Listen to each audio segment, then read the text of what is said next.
আমি সর্বপ্রথম 52-র 21শে ফেব্রুয়ারি অথবা 8ই ফাল্গুন যারা অধিকার আদায়ের জন্য, মায়ের বাসার অধিকার প্রতিষ্ঠার জন্য লড়াই করে জীবন দিয়েছিলেন, আমি সেই সমস্ত শহীদদেরকে গভীর শ্রদ্ধার সাথে স্মরণ করছি।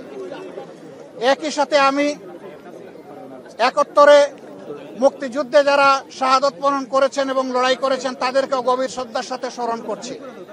তারই ধারাবাহিকতায় 24-এ স্বৈর শাসনের হাত থেকে, ফ্যাসিবাদ থেকে দেশকে মুক্ত করে বৈষম্যহীন একটি সমাজ গড়ার প্রত্যয় নিয়ে যারা লড়েছেন তাদেরকে আমি গভীর শ্রদ্ধার সাথে স্মরণ করছি।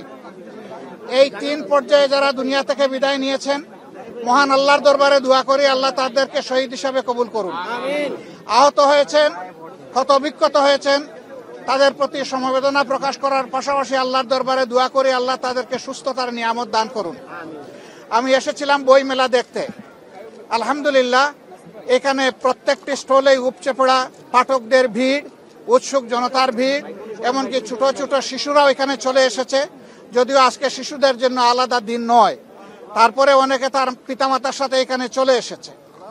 এই যে একটা আমেজ ফেব্রুয়ারি মাসের 1 তারিখ থেকে শুরু করে 28 তারিখ পর্যন্ত চলতে থাকে, এর মাধ্যমে আমরা আমাদের অতীতকে স্মরণ করি। যে জাতি তাদের অতীত এবং ঐতিহ্যকে ধারণ করে, স্মরণ করে, সম্মান করে, সেই জাতি সামনের দিকে এগিয়ে যেতে পারে।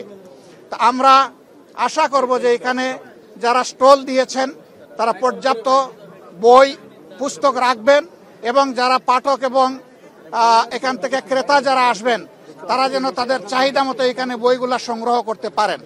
সর্বোপরি আমরা আশা করব অত্যন্ত শান্তি এবং শৃঙ্খলার ভিতর দিয়ে উৎসব মুখর পরিবেশে বাকি সময়টাও যেন 28 তারিখ পর্যন্ত এইভাবেই অতিবাহিত হয় এবং পাঠককুল যেন তারা তৃপ্তি নিয়ে এখান থেকে তাদের চাহিদা এবং প্রাণের বইগুলা সংগ্রহ করতে পারেন।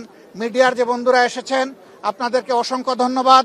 আমরা আশা করছি মাস জুড়ে আপনারা একই দায়িত্ব সুন্দরভাবে পালন করবেন এবং জাতির মধ্যে বই কিনা, বই পড়ার আগ্রহ আপনারাও জাগিয়ে তুলবেন। সবাইকে অসংখ্য ধন্যবাদ। আল্লাহ হাফিজ।